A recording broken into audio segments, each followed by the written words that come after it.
Сәлеметсіздер ме алтыншы сынып оқушылары. Бұл сабақта біз сіздермен English Class 6 Workbook Unit 1 Have Got Prepositions About Of By тақырыбына берілген сабақтағы жаттығуларға жазу жолымен және жауаптармен танысып боламыз. Page 9 9-шы бет. Сабақты бастамас бұрын басқа да пайдалы сабақтарды жіберіп алмау үшін осы каналға тіркеліп, егер сабақ пайдалы болса, видеоға лайк басып, достарыңызбен бөлісіп кетіңіздер. Now let's begin our lesson. Сабағымызды бастайық. Яғни бұл сабақ бізде have got және де has got құрылымдарына байланысты және де about, of, by жемел ұшыларына байланысты болмақ.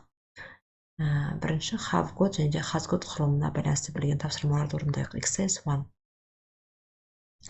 Complete the table with the words in the box. Жоғарыдағы сөздермен төмендегі кестені толықтыр дейді. For example, бұл жерде бізге еске түсіру, біз болым сөйлем қалай жасалады. Болым сөйлемде егер де сөйлем I, you, we, you, they мен басталатын болса, біз have етістігін қолданамыз. Have got a CD by you too. Next. Егер де сөйлем he, she мен басталатын болса, біз has got етістігін қолданамыз. He, she has got a DVD about animals. Ол қыз немесе ол балада жануарлар туралы DVD диск бар. Next. Negative. Болым сөйлем қалай жасалады? Болым сөйлем жасаған кезде, егер де сөйлем I, you, we, you, they мен басталатын болса, haven't етістігін қолданамыз. Яғни бұл жерде бізде бұл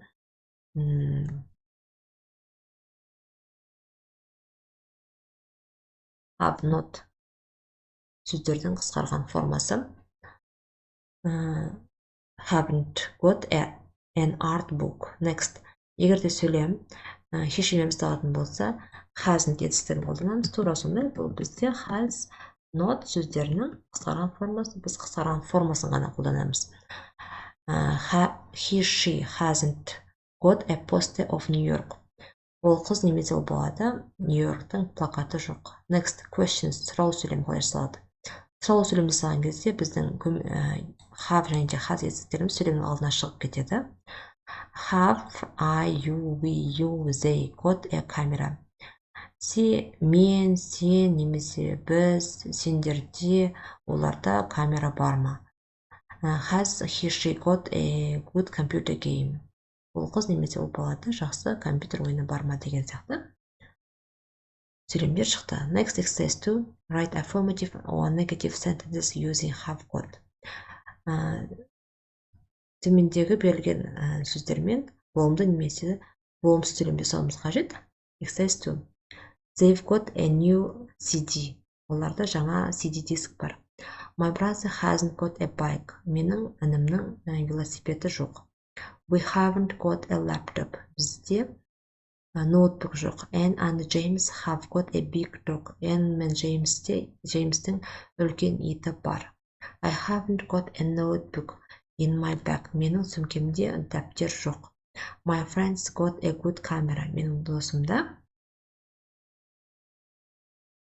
жақсы камера бар. Next, exercise 3. Write questions and short answers using have got. Have got құрылым пайдалана отырып, берілген сөздерден сұрау сөйлем құрастырып, оған қысқа жауап беруіміз қажет. Exercise 3.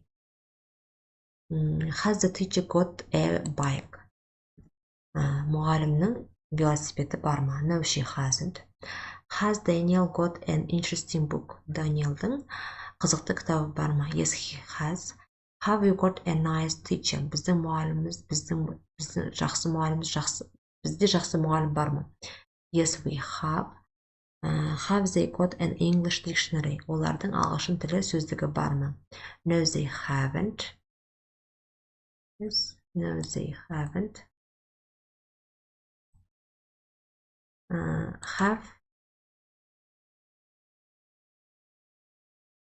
Have you got a big poster? Сенің үлкен плакатың бар ма? Yes, I have.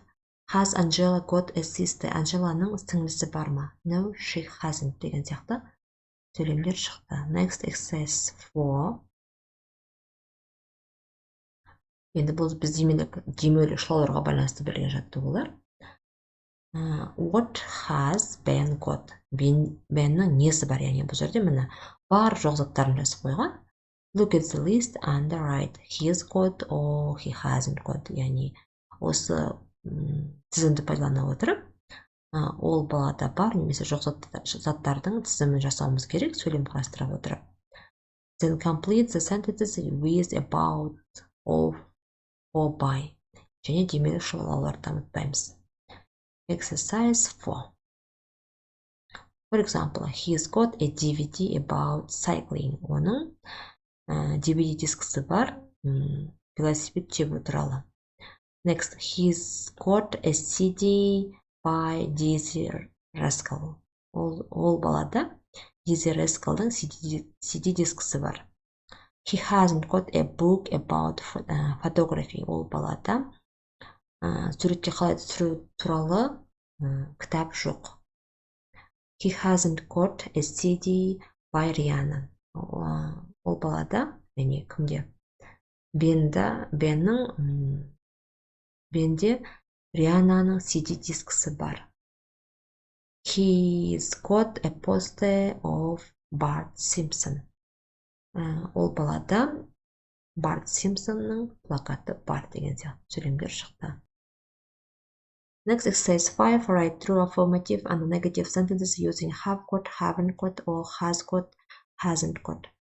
Төмендегі берілген сөйлемдерді өздеріңіз туралы немесе достарыңыз туралы шынайы болымды немесе болымсыз сөйлеммен толықтыруыңыз қажет. For example, my mother has got a book about animals. Менің анамда жануарлар туралы кітап бар.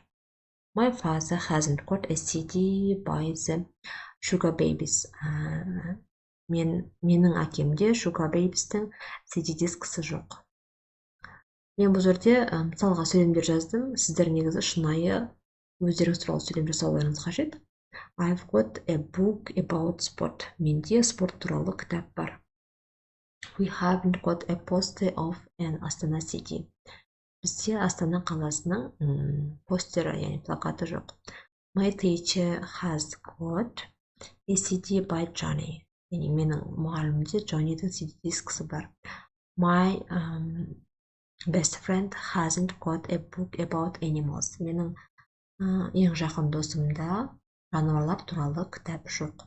My cousin has got a photo of London. Менің туысқанымда Лондонның суреті бар. My school friends have got a DVD about art. Менің мектептес достарымда өнер туралы, яғни сурет салу туралы DVD диск бар. Деген сияқты сөйлемдер шықты. Осымен біз сіздермен 9-шы беттегі жаттығуларын жасау жолымен жауаптарымен таныс болдық. Келесі сабақта кездескенше goodbye.